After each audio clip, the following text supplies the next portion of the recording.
Je tiens à remercier tous ceux qui m'ont invité à cette réunion de personnes engagées parmi les plus dévouées de la planète. Engagées non seulement par intérêt personnel, mais pour l'humanité et le cosmos. Nous sommes à un moment de transition de l'évolution humaine, où l'humanité elle-même traverse une crise sans précédent. Selon nos actions, la vie pourra ou non survivre, car la situation est si précaire. La solution ne réside pas dans le domaine politique, économique, social ou institutionnel, mais dans une crise de conscience. C'est donc une transformation radicale de la conscience, et non un changement incrémental, qui est nécessaire. Nous avons atteint un point où notre irrationalité humaine, autrefois si valorisée, nous a abandonnés. Une vérité plus profonde doit émerger et guider notre chemin. C'est cette vérité que nous observons dans le cœur de chaque enfant et que nous cherchons à nourrir et à soutenir dans son émergence spontanée et libre. En tant qu'éducateurs, nous devons être conscients de cette vérité en nous-mêmes, sinon nous ne pourrons pas la voir chez nos propres enfants. Il y a un siècle, Sri Aurobindo a articulé ces idées, contemporain de la Dr Maria Montessori. Il est intéressant de constater de nombreux points communs dans leur parcours. Tous deux ont commencé à exprimer leurs idées éducatives à peu près à la même époque. Lorsque la Seconde Guerre mondiale a éclaté et que Maria Montessori est venue en Inde, elle est restée à Madras pendant 6 ans, à seulement 150 km de Sri Aurobindo, qui était alors à l'ashram de Pondichéry. Il y avait donc une connexion entre eux, et de nombreux adeptes du système Montessori en Inde étaient des combattants pour la liberté et étaient étroitement liés à Sri Aurobindo. Sri Aurobindo a écrit son concept d'éducation en 1906, alors qu'il s'était lancé dans la lutte pour la liberté de l'Inde, mais son objectif n'était pas seulement la liberté politique.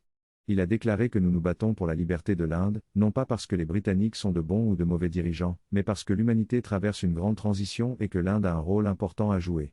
Avant de pouvoir jouer ce rôle, l'Inde doit découvrir son âme, et pour cela, elle doit être libre. Ainsi, ils se battent pour la liberté de l'Inde, pas seulement pour une liberté politique. Malheureusement, le système éducatif basé sur la logique industrielle a prévalu, où l'école est conçue pour créer des travailleurs pour l'industrie, où les enfants sont considérés comme de la matière première et les enseignants comme les machines qui les façonnent pour répondre aux besoins de la société. Cette mentalité industrielle a persisté pendant des décennies, malgré les tentatives du gouvernement de changer le système éducatif en Inde. Il est devenu clair qu'il est impossible de changer les résultats sans changer en profondeur cette mentalité. Maria Montessori et Sri Aurobindo se sont tous les deux battus contre ce système et ont cherché à apporter des changements, mais leurs idées sont restées des îlots isolés. Sri Aurobindo s'est finalement consacré à son travail spirituel lorsqu'il a quitté la lutte pour la liberté et s'est installé à Pondichéry. Il travaillait à éveiller la conscience spirituelle en profondeur. Le narrateur fait référence au Sri Aurobindo Ashram, où il a grandi. L'école a été créée en 1943 lorsque des enfants réfugiés de la Seconde Guerre mondiale sont arrivés à l'ashram. Il y a eu une collaboration entre le Dr Maria Montessori, Sri Aurobindo et la mère fondatrice de l'ashram. L'éducation dans cette école est similaire à celle d'une école intégrale. Il n'y a pas d'examen et les enseignants résidents de l'ashram ne sont pas rémunérés. Les étudiants peuvent choisir leurs propres enseignants et matières à un certain niveau. L'éducation intégrale vise au développement intégral de la personnalité et considère l'enfant comme une âme en évolution.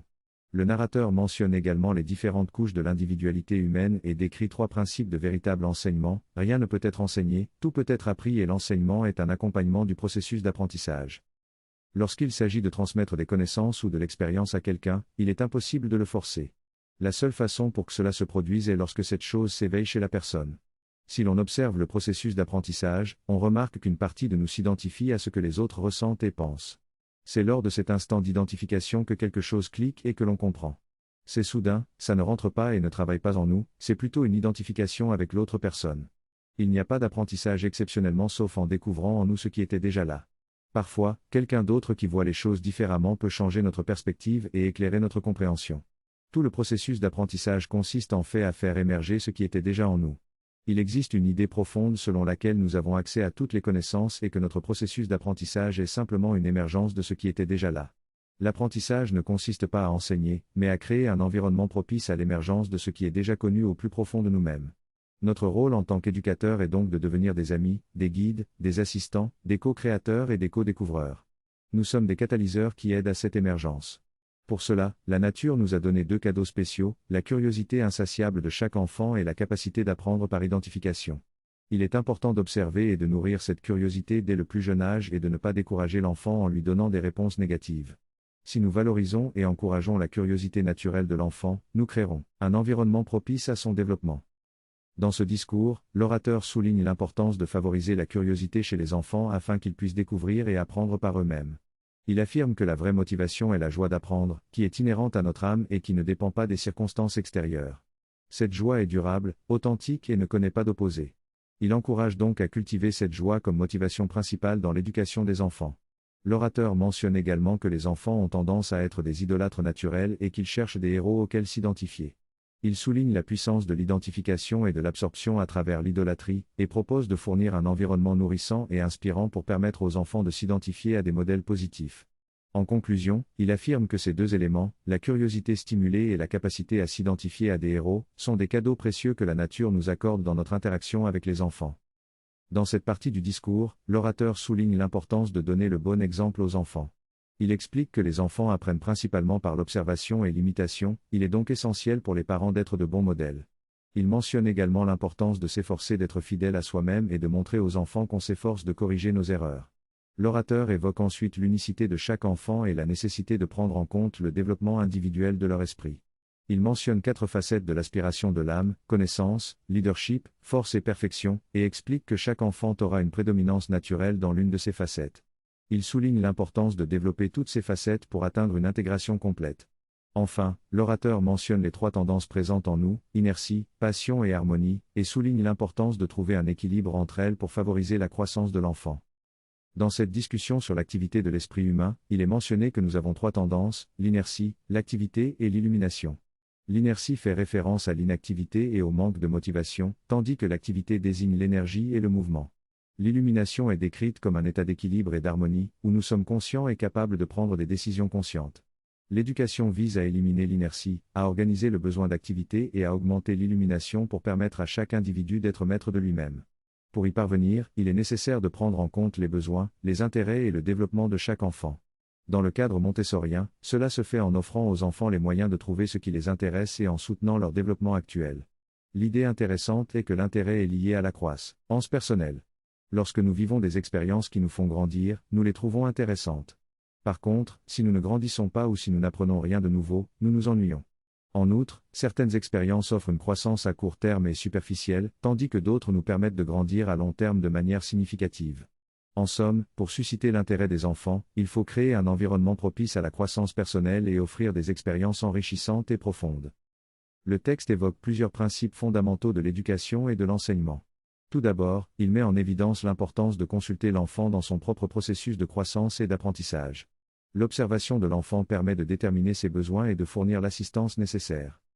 Ensuite, le texte souligne l'importance de la progression de l'enseignement, en passant des choses proches de l'enfant aux concepts plus abstraits. Il s'agit de partir des sens et des expériences sensorielles de l'enfant pour progressivement arriver à des idées abstraites. Cette approche est utilisée dans la méthode Montessori, par exemple. Enfin, le texte mentionne l'importance de la créativité et de l'adaptation de l'enseignant. L'enseignant doit développer ses compétences et être capable de s'adapter aux besoins et aux intérêts des enfants. Il doit également faire face aux défis actuels de l'éducation, tels que la problématique de la télévision et de son impact sur les enfants. En somme, le texte met en avant l'idée que l'éducation doit être centrée sur l'enfant, en le consultant et en s'adaptant à ses besoins, tout en favorisant une progression pédagogique cohérente et en faisant preuve de créativité dans l'enseignement. Avant que les retards ne deviennent une véritable maladie, nous avons expérimenté différentes méthodes avec nos enseignants pour les contourner. Une des méthodes que nous avons trouvées efficaces consiste à faire réaliser aux enfants une activité en fin de journée en classe, une activité qui les passionne tellement qu'ils ne veulent pas s'arrêter. Nous leur disons alors qu'ils peuvent la poursuivre à la maison. Ainsi, ils emportent quelque chose chez eux qui remplace la télévision. Bien sûr, une grande partie de ce processus consiste à éduquer les parents, et c'est notre plus grand défi. Je dirais même que c'est particulièrement difficile lorsque l'on dirige des écoles dans un environnement si contradictoire. La première chose que je recommanderais à toutes les écoles est de commencer à dialoguer avec les parents, de les amener à reconnaître les valeurs, les principes et les raisons pour lesquelles vous faites ce que vous faites, et comment vous le faites. Appuyez vos propos avec des preuves issues de recherches modernes. Il existe aujourd'hui de nombreuses recherches pour soutenir ces pratiques. Vous devez leur montrer que vous imprimez les documents, leur donner, leur nom, RER, leur dire directement que forcer un enfant à apprendre les tables de multiplication avant que son cerveau ne soit prêt peut provoquer la dyslexie. Demandez-leur s'ils veulent que leur enfant soit dyslexique. Dans notre école, nous n'enseignons pas l'écriture avant que les enfants ne le fassent pleinement à l'âge de 6 ou 7 ans. Avant cela, ils utilisent leurs mains pour dessiner et développer leurs compétences motrices de base, mais la majeure partie de notre travail est oral et visuel. Et à cet âge, en l'espace de 6 mois, ils rattrapent ce que les autres enfants ont eu du mal à acquérir en 6 ans, car nous avons adapté le moment où le cerveau, l'esprit et le système nerveux sont prêts et nous avons adapté les activités en conséquence. Il faut expliquer cela aux parents, et bien sûr, nous avons les preuves. Le système Montessori ne date pas d'aujourd'hui, nous avons des preuves remontant à 100 ans. Sortez ces recherches de vos consciences, montrez-les aux parents, cela fait une énorme différence lorsqu'ils voient des documents imprimés qui confirment ces faits. Utilisez ces documents pour leur montrer et leur résumer les résultats de ces recherches, car ils ne les liront pas forcément en entier, mais cela aide de voir une preuve écrite. Donc utilisez cela et éduquez les parents. Lorsque nous travaillons avec des écoles qui essaient de faire une transition, la première chose que nous faisons est de travailler avec les enseignants, puis nous suivons avec les parents. Nous devons les avoir de notre côté, puis nous leur demandons de faire quelque chose. Nous leur disons que c'est pratique de laisser leur enfant devant la télévision, car cela leur permet de faire ce qu'ils veulent sans être dérangés. Mais nous les mettons en garde et leur expliquons ce qui se passe lorsque vous regardez la télévision. Observez votre enfant, vous verrez que ses pupilles se dilatent et qu'il ne cligne pas des yeux.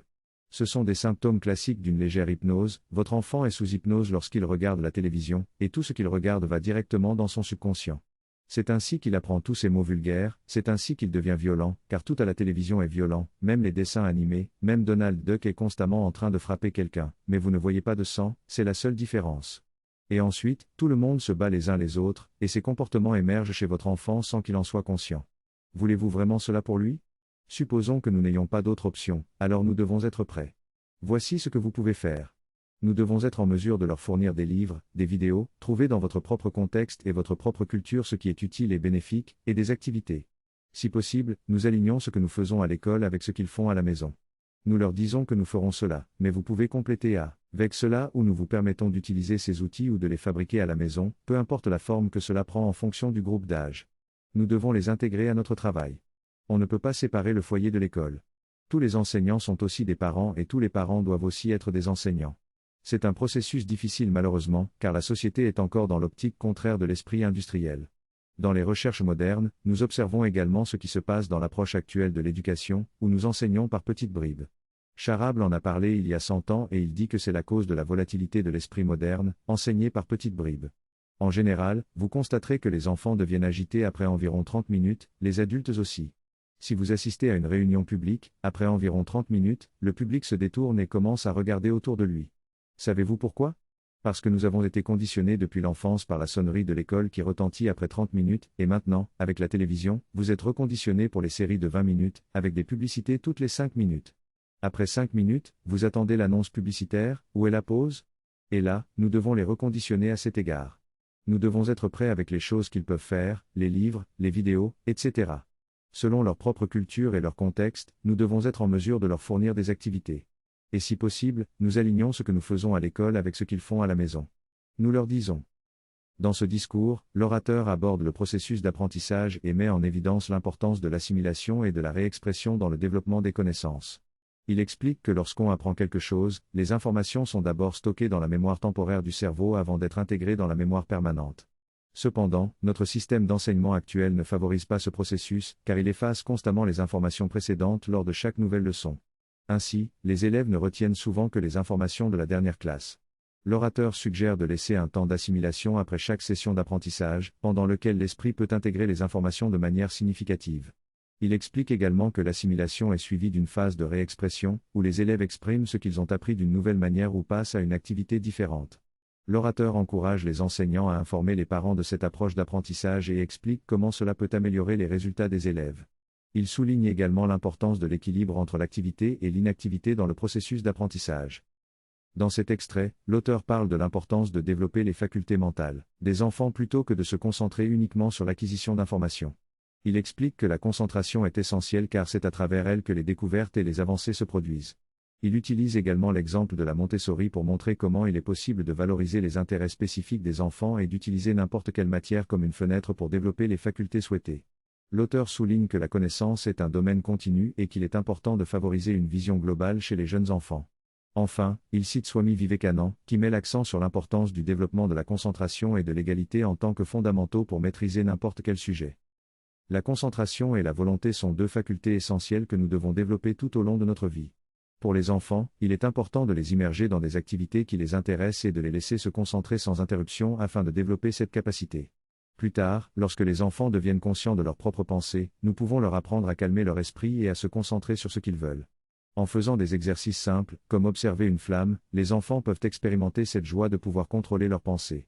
La concentration, tout comme la volonté, se développe par la pratique et il est important de les entraîner régulièrement. En cultivant un état de réceptivité et en laissant notre esprit être silencieux et sans préjugés, nous pouvons accéder à une connaissance intuitive profonde. Cette connaissance intuitive est ressentie de tout notre être et peut ensuite se refléter dans nos pensées et nos mots. Les enfants ont souvent plus facilement accès à cette connaissance intuitive car ils ne sont pas encore trop absorbés par l'activité de la pensée. En développant la concentration et la réceptivité, nous pouvons accéder à cette connaissance intuitive et vivre une expérience de savoir profond. Le conférencier partage des conseils pour développer les facultés principales chez les enfants. Il insiste sur l'importance de la volonté et de la persévérance. Il donne l'exemple du lavage d'une tasse tous les jours pendant 2 mois pour renforcer sa volonté. Il propose également un exercice de concentration consistant à suivre le contour des lettres d'un texte avec les yeux. Il affirme que la concentration est la clé pour développer toutes les autres facultés. Il mentionne également l'influence de Maria Montessori sur l'éducation et souligne son statut de mystique avant d'être éducatrice. Il souligne son observation profonde des interactions entre un enfant et sa mère et comment cela a conduit à de nouvelles insights sur l'éducation. Lors de son séjour en Inde, Maria Montessori adapta son langage en fonction des circonstances de la société de l'époque. Elle prenait souvent soin de dire quelque chose de superficiel, mais le message sous-entendu était bien plus profond. Elle devait faire attention aux mots qu'elle choisissait afin de ne pas s'attirer d'ennuis, notamment avec le gouvernement italien. Pendant cette période, elle écrivit plusieurs ouvrages, dont Le secret de l'enfance. Elle dédia l'un de ses livres à Sri Aurobindo en décembre 1943, exprimant sa dévotion et sa gratitude envers lui. Cette connexion avec Sri Aurobindo était d'autant plus intéressante que lors d'une conférence à Bombay, 2 semaines avant l'événement, une femme que je connaissais depuis l'enfance et dont la mère était la secrétaire et éditrice de Maria Montessori, se présenta chez moi par hasard. Cette coïncidence fortuite ne faisait que renforcer les liens étroits entre Maria Montessori et l'élite indienne de l'époque. Bien que je n'ai pas de preuves concrètes, il semblerait que Maria Montessori ait visité l'ashram de Sri Aurobindo, étant donné sa correspondance avec lui et ses liens étroits avec l'élite indienne. J'ai toutefois en ma possession une lettre qu'elle a écrite aux étudiants de l'école de l'ashram de Pondichéry, qui a été fondée en 1943 pour accueillir des enfants réfugiés de la Seconde Guerre mondiale. Cette lettre témoigne de la vision spirituelle et mystique de Maria Montessori en matière d'éducation. Elle encourage les enfants à grandir dans un nouveau monde de liberté et à exploiter le pouvoir divin qui réside en eux afin de rendre le monde meilleur et plus heureux. Maria Montessori considérait l'éducation comme une cause spirituelle, bien plus qu'une simple cause sociale. Elle voyait la totalité du cosmos comme une seule entité et estimait que les enfants devaient être connectés à tout ce qui les entoure.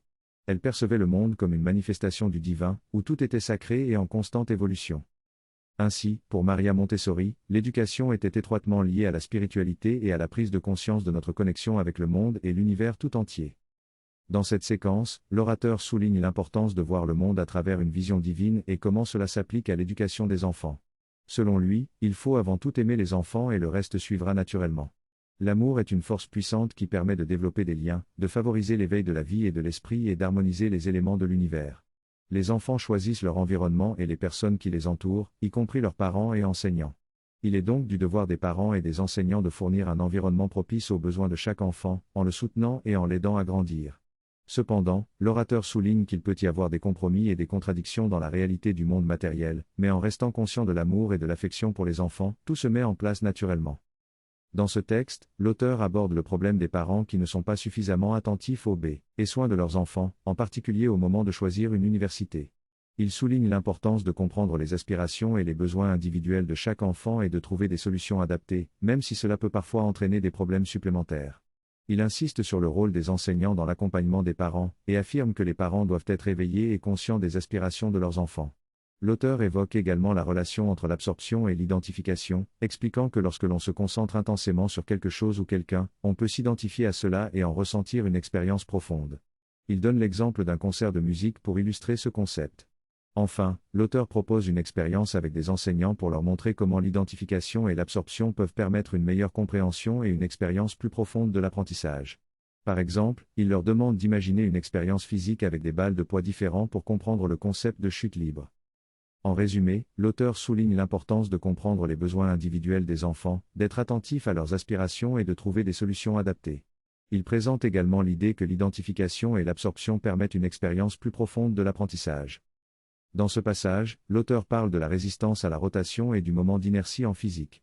Il explique que cette résistance dépend de la masse et de la taille de l'objet. Il propose une formule simplifiée pour exprimer cette résistance en utilisant les lettres P, résistance à la rotation, M, masse, et R, rayon. L'auteur souligne l'importance de l'apprentissage basé sur l'expérience et de la compréhension profonde plutôt que d'apprendre par cœur des formules. Il mentionne également l'importance de la concentration pour pouvoir se concentrer sur une tâche. L'auteur recommande 2 institutions, l'Ashram et l'école Mira, qui offrent des programmes de formation. En réponse à la question de la totalité de la conscience, l'auteur explique que la concentration est un exercice court mais qu'il est également important de développer une conscience totale et d'être conscient de son environnement. Dans cet extrait, l'auteur parle de l'importance de guider les enfants vers l'exploration et l'expression de leur être intérieur.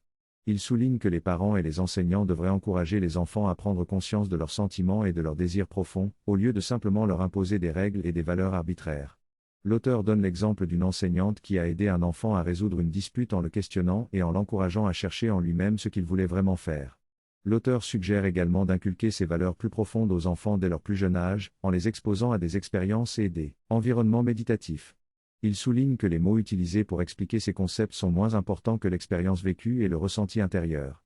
Finalement, il mentionne l'histoire d'une petite fille qui a pu trouver un sentiment de paix intérieure en se connectant avec son être intérieur. L'auteur conclut en soulignant l'importance de permettre aux enfants d'explorer leur propre essence et de prendre des décisions en accord avec leur véritable nature.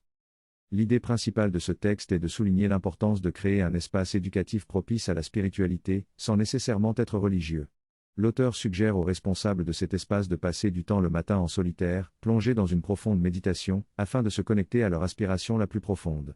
En tant que responsables du groupe, ils doivent ensuite créer une atmosphère de paix, de lumière et d'amour, où les élèves peuvent entrer et se sentir bien. L'auteur recommande également d'inclure les enseignants dans ce processus, en les invitant à se joindre à lui dans une méditation avant l'arrivée des élèves. Ceux-ci devraient être accueillis dans un espace de calme et de vibrations positives, peut-être grâce à de la musique apaisante. Cette ambiance pourrait être ressentie par les parents lorsqu'ils viennent chercher leurs enfants, créant ainsi une atmosphère globale de paix et de bonheur. En ce qui concerne la question de l'éveil de la conscience, l'auteur explique que cela peut être considéré comme une forme de concentration, mais un focus sur le tout plutôt que sur un objet spécifique. Il suggère d'élargir notre conscience pour inclure l'univers intérieur et extérieur, en ayant une double conscience où une partie de notre attention est toujours tournée vers le tout. En conclusion, l'auteur compare cette approche à celle d'un concert de musique, où l'expérience profonde et le sentiment qui en découle sont plus importants que la simple compréhension intellectuelle.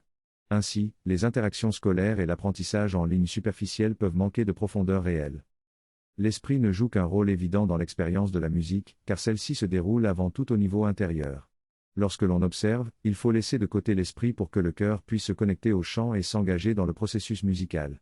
Il y a une véritable identification avec la musique, et le musicien vous emporte dans un voyage où quelque chose en vous se transforme et évolue. Tout dépend alors de la qualité et du niveau d'expérience que le musicien évoque. Certains musiciens suscitent de l'excitation ou même du chaos, ce qui peut être intéressant pendant quelques secondes, mais devient douloureux à la longue pour les personnes sensibles. La musique a le potentiel de transformer profondément, et cela dépend du musicien lui-même. Il faut noter que le but de la musique dans la tradition indienne était de nous mettre en relation avec le divin. La musique a donc un pouvoir transformateur très puissant. En ce qui concerne le TDAH, il n'est pas considéré comme une condition médicale aux États-Unis, même si certains reçoivent des médicaments pour le traiter. Les causes de l'augmentation des cas de TDAH sont multiples, mais une grande partie est liée à la société et aux activités auxquelles sont exposés les enfants, notamment la télévision. De plus, l'alimentation peut aussi jouer un rôle, car il existe des preuves montrant que les additifs alimentaires peuvent augmenter les symptômes du TDAH. Il est donc recommandé de privilégier une alimentation maison et d'éviter les aliments transformés contenant des colorants nocifs. Il faut également être conscient des hormones présentes dans l'eau et des toxines présentes dans les plastiques qui peuvent perturber la biologie humaine. Enfin, le TDAH peut aussi être influencé par des facteurs psychologiques, notamment l'exposition à la télévision qui propose des images changeantes et stimulantes. Dans les écoles, les enfants arrivent souvent dans un état d'excitation et d'agitation. Certains établissements trouvent utile de les laisser jouer jusqu'à l'épuisement avant d'entrer en classe. Cependant, cela ne permet pas d'utiliser leur esprit de manière efficace. Il est préférable de les capturer lorsque leur esprit est frais et de les aider à se calmer physiquement. Les exercices de stretching, également appelés asanas en yoga, sont un excellent moyen d'enseigner la relaxation et le calme à un niveau physique. Parallèlement, quelques exercices de respiration de base, comme le pranayama, peuvent aider à apaiser l'esprit. Il est important de souligner que la respiration est étroitement liée aux émotions et aux pensées. Une respiration consciente et profonde a un effet apaisant, tandis qu'une respiration superficielle et rapide agite l'esprit. Une autre mesure à prendre est de limiter l'exposition à la télévision et d'encourager la lecture chez les enfants. Lire un livre, en particulier un livre d'images qui nécessite de créer mentalement les images décrites, renforce la concentration et l'imagination. Enfin, il est essentiel de se connecter à la vérité supérieure et d'aligner notre conscience avec le changement positif qui est en train de se produire dans l'évolution humaine. Nous sommes à l'aube d'une nouvelle conscience et d'un nouveau monde en pleine gestation, et il est important de s'y préparer et d'y contribuer positivement. Il est essentiel de réaliser des choses jamais réalisées auparavant dans de nouvelles formes créées. Nous devons nous aligner consciemment sur cette nouvelle conscience et ce dessein cosmique. Lorsque nous nous engageons envers quelque chose de plus grand que nous-mêmes, nous sommes remplis par la grandeur et l'énergie de cet engagement divin. Nous devenons alors des instruments d'un pouvoir et d'un dessein divin. Il est important de se rappeler cela chaque jour, afin de servir cette évolution et ce but supérieur. Nous faisons partie de cet univers, de cette conscience divine, et sommes des âmes conscientes en évolution. Même dans les circonstances externes les plus difficiles, tout devient alors partie d'une belle découverte, d'une aventure, d'une exploration nouvelle, où nous apprécions chaque moment profondément. Les difficultés ne semblent plus si terribles, nous prenons simplement le temps nécessaire avec patience, persévérance et en trouvant la bonne manière de contourner les obstacles. Notre perspective change complètement, transformant les épreuves en un immense gain cosmique. En yoga, cela est appelé lila, le jeu divin sur Terre, mais nous devenons des participants conscients lorsque nous nous positionnons consciemment dans ce contexte plus large. Il est facile de se perdre dans l'idée d'être un individu en lutte perpétuelle, mais la correction est simple, nous devons le faire consciemment chaque jour.